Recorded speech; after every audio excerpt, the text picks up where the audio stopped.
11 जुलाई 2025 से 9 अगस्त 2025 तक रहने वाला है इस बार सावन का महीना।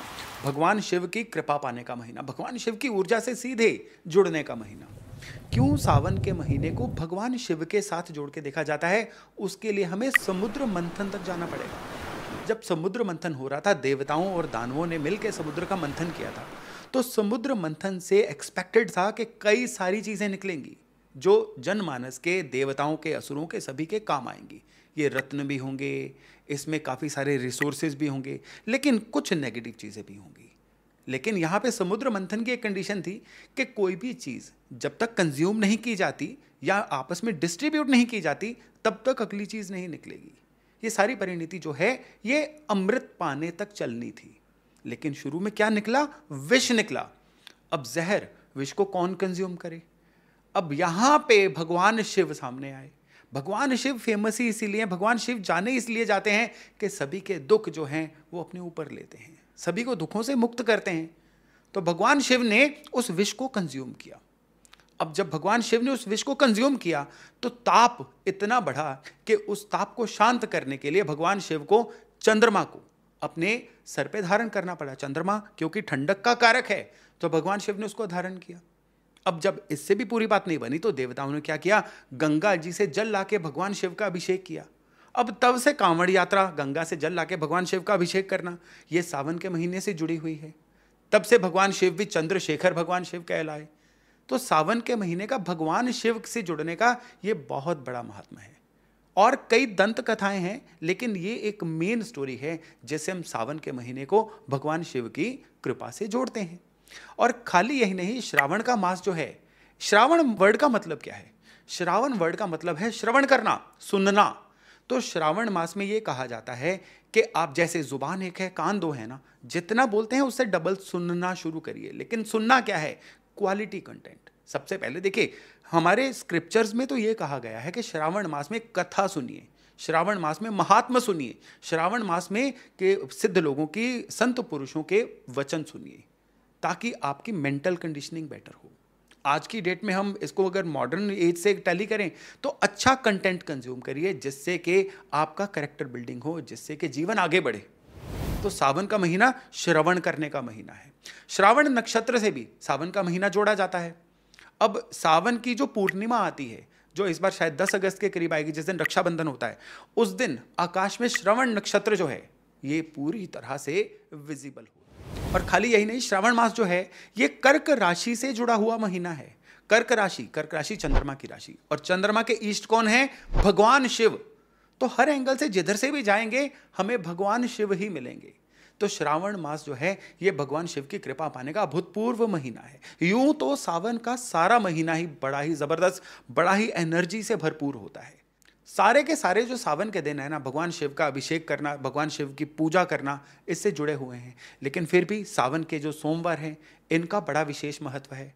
लेकिन सावन माह की जो शुरुआत है ना, ये चतुर्मास की भी शुरुआत होती है। चतुर्मास यानी 4 स्पेशल मंथ्स, सावन, भादो, अश्विन और कार्तिक का महीना, इनको चतुर्मास बोला जाता है। और इन चतुर्मास में, इस बार इस चतुर्मास में 118 दिन का करीबन टेन्योर है। 5 नवंबर तक चतुर्मास जो है ये चलेगा। और इसमें से 75 दिन है जो जप तप पूजन व्रत वाले दिन हैं। इन 75 दिनों में भी 60 दिन तो सेलिब्रेशंस के हैं और 15 दिन है जिस दिन पितरों का पूजन किया जाता है, पितरों को याद किया जाता है, यानी श्राद्ध पक्ष। तो हिंदू धर्म के मेन फेस्टिवल्स, हिंदू धर्म के मेन जितने भी जब तक व्रत त्योहार होते हैं ना, वो उनमें से ज्यादातर जो हैं इन्हीं चतुर्मास में आते हैं। तो चलिए सावन के महीने पे भी वापस आते हैं। सावन के चारों सोमवार ये सावन की मुख्य तिथियां हैं। लेकिन सावन के सोमवार के अलावा सावन के मंगलवार भी बड़े विशेष होते हैं, क्योंकि सावन के मंगलवार को लेडीज मंगला गौरी पूजन करती हैं, मंगला गौरी व्रत रखती हैं। इसके अलावा प्रदोष व्रत, ये सावन का प्रदोष व्रत जो है ये बड़ा विशेष होता है। सावन में नागपंचमी भी होती है और सावन की जो शिवरात्रि होती है ये भी बड़ी विशेष होती है। तो सावन का पूरा महीना जप तप विधियों से पूरा भरा हुआ महीना है। और सावन का महीना जो है ये 16 सोमवार के व्रत रखने की दरअसल शुरुआत होता है। सावन के 4 सोमवार, लेकिन चतुर्मास के भी सारे सोमवार, जो लोग 16 सोमवार के व्रत रखते हैं ना, नॉर्मली लोगों में ये प्रचलित है कि लड़कियां ही केवल अच्छे वर्ग के लिए 16 सोमवार का व्रत रखती हैं। 16 सोमवार का व्रत दरअसल शिव कृपा के लिए रखा जाता है, शिव जी की ऊर्जा से जुड़ने के लिए रखा जाता है, ताकि शिव जी आपके दुखों को कम करके जीवन में आपको रास्ता दिखाएं। तो अगर आप भी 16 सोमवार के व्रत रखना चाहते हैं ना, तो सावन के पहले सोमवार से यानी 14 जुलाई से इसकी शुरुआत करिए। फिर पूरे चतुर्मास में जितने भी मंडे आएंगे ये 16 ही सोमवार बनेंगे, इनके व्रत रखे जा सकते हैं भगवान शिव की कृपा पाने के लिए। अब अगर सावन के महीने में उपायों की बात करें तो सबसे पहले एक चीज जान लीजिए कि अगर आपकी लाइफ में आपको लगता है नेगेटिविटी बहुत है, आप अपने जीवन में लगातार आपका आसपास का माहौल ही टॉक्सिक हो रखा है, आपके ऑफिस का माहौल बहुत खराब है, आप घर पे आते हैं आपको चैन नहीं आती है, या फिर आप हर जगह पे पॉलिटिक्स का शिकार हो रहे हैं, लोग आपको यूज कर जाते हैं, या फिर जहां जहां आपको रिकॉग्निशन की बारी आती है, कुछ ना कुछ मिलने की बारी आती है, आपको भुला दिया जाता है, या आप वैसे ही बड़ा ब्लॉक्ड फील कर रहे हैं, तो उस समय पे आपको क्या करना है, एक विशेष उपाय करना है। और यही विशेष उपाय जो है ये आपके टेम्परामेंट से भी जुड़ा हुआ है। अगर आपको लगता है कि आपको एकदम से ट्रिगर बहुत जल्दी हो जाते हैं, आपको गुस्सा बहुत जल्दी आना शुरू हो चुका है, अब सावन का महीना आपके लिए रेमेडी लेके आया है। इन सारी चीजों को कलेक्टिवली, इनमें से कोई एक चीज भी हो रही है या सारी चीजें भी हो रही है ना, तो आप एक काम करिए, गंगा जल की खाली बर्तन में 2-4 बूंदे डालिए, फिर ऊपर से जल डालिए। यहां पे ध्यान देना है, गंगा जल के ऊपर पानी डालेंगे तो गंगा जल बढ़ेगा, पानी के अंदर गंगा जल डालेंगे तो पानी बढ़ेगा। तो इसलिए बर्तन में पहले गंगा जल डालिए, फिर पानी डालिए, शिव मंदिर में जाइए और भगवान भोले शंकर को अभिषेक करिए, ओम नमः शिवाय का जप करिए, वहां पे बैठ के रुद्राष्टकम अगर पॉसिबल हो तो वो पढ़ के आइए। सावन के पूरे महीने, सावन के जितने भी दिन हैं 11 जुलाई से लेके 9 अगस्त के बीच में पूरे दिन ये उपाय करिए। आपको हैरानी होगी ये देख के कि किस तरह से आपके आसपास का जो टॉक्सिक माहौल था वो सही होना शुरू हो चुका है, किस तरह से आपके अपने टेम्परामेंट में आपको कंट्रोल दिखाई देना शुरू हो चुका है, किस तरह से आपके घर की जो नेगेटिविटी थी वो दूर होनी शुरू हो चुकी है, और आपके आसपास का जो माहौल है ये आपकी फेवर में जाना शुरू हो चुका है। इतना ही सोचिए कि अगर ये चीजें आपके आसपास सही हो जाएं तो आपके जीवन की कितने % समस्याएं जो हैं ये खत्म हो जाएंगी। चलिए अगले उपाय पे बढ़ते हैं। अगर आपको लगता है कि आपके जीवन में कलेश बढ़े हैं, ये कलेश किस तरह के हो सकते हैं? कलेश में सबसे पहले कपल इश्यूज, मियाँ बीवी में आपस में नहीं बन रही है, या फिर इवन खाली मियाँ बीवी के नहीं, अगर आपको लगता है कि जिन जिन लोगों से आपका तालमेल बैठता है उन्हीं लोगों से कोई ना कोई आर्गूमेंट होना शुरू हो जाता है, आपस में भाइयों बहनों में आर्गूमेंट हो रहा है, आपस में माता पिता में आर्गूमेंट हो रहा है, ऑफिस में आपके सहकर्मियों से आपके आर्गूमेंट्स हो रहे हैं, यानी कलेश जो संबंधों से रिलेटेड हो, तो या फिर ये उपाय उन लोगों के लिए बड़ा जबरदस्त है जो मेहनत बड़े कर रहे हैं लेकिन जीवन पे एक लेवल से ऊपर नहीं उठ पा रहे हैं, जीवन आगे बढ़ रहा है लेकिन लेवल वहीं का वहीं है उनका। उस केस में भी एक विशेष उपाय है और ये सावन के महीने में आपने करना है। सावन के सारे दिन नहीं तो सावन के सारे सोमवार दही लीजिए, और ये दही है शिवलिंग पे मलिए, मलने के बाद जल से स्नान करवाइए। कई बार लेडीज जो हैं शिवलिंग पे दही नहीं मलती हैं, तो उस केस में वो माँ गौरी पे दही मल के फिर उनको जल से स्नान करवा सकती हैं। ये जो उपाय है ना, ये बड़े से बड़े कलेश को अगर सावन के महीने में कर लिया जाए तो बड़े से बड़े कलेश को कंट्रोल करता है। इसको हम चमत्कारी उपाय की संज्ञा दे सकते हैं, लेकिन खाली इतना भर नहीं करना है, आपको कोई एक कोरियर बॉय की तरह काम नहीं करना है कि बिल्कुल वहाँ पे ले जाके दही मल के घर वापस आ गए। वहाँ की ऊर्जा लेके आइए, साथ में वहां बैठिए, वहां पे ओम नमः शिवाय का कम से कम 11 माला जप करिए सावन के सोमवार। नहीं तो वहां पे आपको शिव तांडव स्तोत्र जो है उसका श्रवण करना या उसको बोलना है, अगर आप बोल पाए तो। इतना भर करना आपके लिए इस समय पे इन चीजों में चमत्कार का काम करेगा। अब हम आगे बढ़ते हैं। सावन के महीने में गाय के घी का एक विशेष उपाय है, लेकिन ये किन को करना है? सबसे पहले ये उपाय उनके लिए है जिनको संतान नहीं हो रही है, मेडिकली वो ओके आ रहे हैं लेकिन संतान प्राप्ति में दिक्कत आ रही है।